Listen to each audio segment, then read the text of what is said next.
A lens manufacturer decided to take away every physical control, no aperture ring, no manual focus ring, and then they priced the whole thing at $89. When I first heard about that, I genuinely did not know if this was a bold or just lazy product design. So I borrowed time on 3 different cameras across 2 different shooters to find out. What I came back with surprised me, and not entirely in the way I was expecting. I'm in your filmmaker. Subscribe if you want more honest reviews like this. The subscribe button is just down below this video, 2 seconds, and you'll not miss what is going up next on the channel. TTArtisan sent me this lens for review. As always, they have no say in what I say, and they do not see this video before it goes live. Affiliate links to this lens in the description below. Feel free to use as it helps the channel. And the lens is the TTArtisan Autofocus 15mm f1.8, and they're calling it the Neo. That Neo name is not just branding, it actually tells you something about the design philosophy behind this optic. And I'll get to it in a moment. But before that, this is available in Sony E mount, L mount, and Nikon Z mount. TTArtisan sent me the Sony E mount version, which is what I have here for the review. They didn't have the L mount at the time, although that is now available, as well as the Nikon Z mount. And since I mostly shoot L mount, I couldn't test it in any of my cameras. So I linked up with K24Tech, and it brought the Sony A7V and its Nikon ZR to the session. I also got time on Femi's Sony FX3. Thank you guys. 3 cameras, 2 different shooters, one $89 lens. So in this video, we'll be covering just a few things, which I would say are mostly practical stuff, nothing too scientific, so you have an idea of how this would work in a real world shooting scenario. We'll talk build quality, how it feels in hand, autofocus across the 3 bodies, lens flare and starburst, bokeh rendering, focus breathing, and the conversation I know some of you are already waiting for. What does having no aperture ring and no manual focus ring actually mean in the real world? And I have a verdict at the end of this video, whether you should buy it, skip it, or consider. So right out of the box, the first thing that strikes you is how small and lightweight this lens is. TTArtisan lists this at 157 grams. It is compact. The filter thread is just 52mm, and the build feels solid for the price. It's an all plastic build with the lens barrel metallic, which matters at this level, and the housing does not feel cheap in hand. You would not guess it was $89 lens from just picking it up. But the second thing you notice that this thing has no aperture ring, no manual focus ring, no autofocus manual switch like you see on other lenses. This was confusing at first and took me a while to get used to. Since there are these friction bits on the body of the lens, you expect that it should be at least allow for manual focusing, but no, it doesn't. This is the Neo design. Everything, aperture control, focus, all of it is handled through the camera body. And I want to be honest with you, my gut reaction when I first held this lens was that something was missing, of course. But let me tell you what actually happened when I started shooting with this lens on K24Tech's Sony A7V, which is the one I mostly use this lens on. On K24Tech's Sony A7V, which is the one I mostly shot this lens on and mostly handheld, for a third-party optic at $89, I was surprised. The autofocus speed is genuinely impressive. Eye, face tracking locked in fast and stayed locked. So next test is autofocus speed.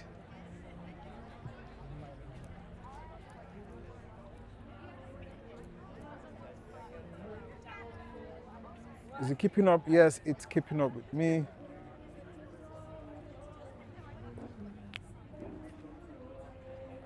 It's pretty quick, impressive. So testing AFC mode on, you can see if I move it away, go back to very, very quick. It's AFC. So next thing is AFS mode. Single shot mode.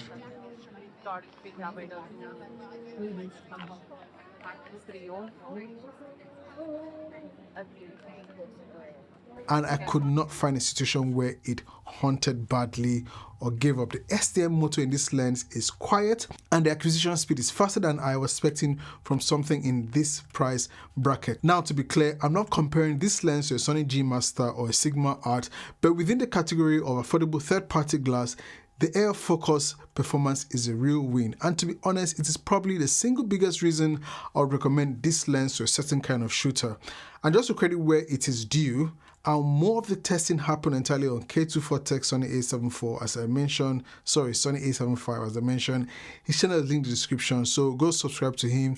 He does great work also. Subscribe to Femi's channel as well. Now, here's where I need to be straight with you guys about something. K24Tech also has a Nikon ZR, like I mentioned, and we tried the Sony E mount version of this lens on the ZR via a MegaDap adapter, shooting in red raw on his Nikon ZR. And although we did not shoot so much on the ZR, the image when it was in focus, I kid you not, looked really nice. It's red raw. The color ranging in that format with this lens gave me something I genuinely liked and wanted to watch more of, but and this is a real but. The autofocus through the adapter was finicky. Sometimes it will lock on, sometimes it will not lock on. Sometimes it was not just focus at all. It was like the adapter wasn't recognizing the lens. So if you're thinking of buying the E-mount version and using it on the Nikon ZR with the MegaDap adapter, just know that it can be funny at times. But it does work, and when it works excellently.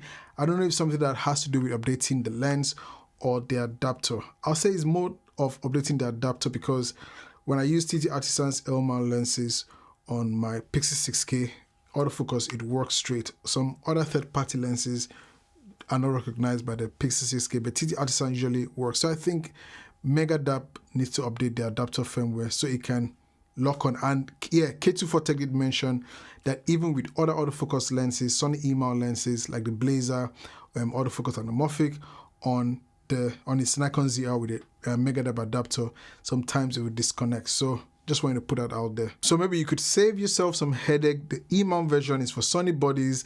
The Z-mount version is for Nikon bodies. Let's just respect the mount. All right, moving on to Femi's Sony FX3. I ran flare and starburst tests, stopping down from f1.8 through to f4. Wide open at f1.8, the flare handling is not particularly clean, and you can see the absolute difference as you close down the aperture. As you step down to f2.8, it improves very, very noticeably. And by f4, the flare is much more controlled and starts to render in the way I actually liked on the camera. The starburst at f4 and beyond is decent without being dramatic. So the practical note here is that if you're shooting at night with light pointing straight into your frame, stop the lens down to at least f2.8, ideally f4, and you'll be significantly happier with what comes back to you. Wide open in those conditions is where this lens struggles the most. Alright, bokeh wise on Femi's Sony FX3 at f1.8, the ranging is decent, very decent. From my test, the flare appeared to be almost circular in shape, not a perfect circle. I would say maybe it's oval in shape at f1.8. And as you stop down to f2.8, it begins to lose its circular character to look more like a septagon, 7 sides. When you get down to like f4, yeah, f4, it began to take the shape of a polygon with 7 sides. And for focus breathing, I didn't have so much time to test to do focus breathing. I kind of missed doing the focus breathing, but with my touch to focus test, I noticed that when I was doing the rack to focus test, when I was doing the lens test, or alpha to can follow an eye or face, you would notice a little bit of focus breathing. But this happens even with the most expensive anamorphic lenses or cine lenses in the market right now. So focus breathing was not so much of an issue. And the reason why I'm not going to rely on the focus breathing test I kind of did was because I forgot to turn off focus breathing conversation, which is mostly what you get on Sony cameras. So I would want to say I did a focus breathing test, but yeah, you would notice that shift, which is common with cine lenses like I earlier mentioned. So for a 50mm lens at this price point, focus breathing is present, but it's not extreme. If you're cutting between shots in an edit, you barely notice it. If you're doing a long in-camera rack focus as a creative move, which you can't really do because there's no focus ring, you only just tap, or you're doing a documentary work or corporate or run and gun shooting, this will not be a problem in practice. Let's talk about sharpness, because I want to be honest, I didn't do a lab test like I mentioned as any scientific test since I don't own a Sony E mount body, but the lens is sharp, the resolution is good, What I can tell you is that in real world shooting conditions across the A7V and the FX3, the Nikon ZR, the lens looks sharp to my eyes. Center sharpness is great, wide open is solid as well. Edges at f1.8, maybe there's a little softening, which is expected at this price point and at that aperture. Stop down to f2.8 and things begin to clean up better. I would have no hesitation putting this on a paid and client job as supporting lens. Now, the conversation I know most of you guys have been waiting for, since I said it has no aperture ring or no manual focus ring in the first 10 seconds. And to be honest, I want to give you a fair take on this lens. TTArtisan are not being random here. The new design is a very specific decision aimed at a very specific kind of shooter. They looked at the modern shooters, they looked at how the majority of modern mirrorless camera shooters actually work, which is autofocus first, body dial, aperture control, no pulling focus, mostly tapping. And they said, if this is how you mostly shoot, why are you paying for hardware you are never going to use? And they're not wrong. If you're a mirrorless body shooter who lives in autofocus, who controls aperture through the body of your camera, and who is not doing narrative work with a focus puller, you will barely notice the absence of the rings. Your camera body takes care of everything and you save money because of it. But I also want to be fair to the other side of things. If you come from a cinema lens background, if you work with a focus puller, if you like tactile control on the glass during a shot, or if you shoot on a system where lenses are expected to carry those controls, the new concept is going to frustrate you. There is no workaround. The rings are not hidden. They are simply not there. I hope to own the L mount version of this lens because it's really small for a 50mm lens. And I'll tell you, not having an aperture ring or a Lumix body where I already control aperture through the red dial feels fine to me in practice. I got used to it.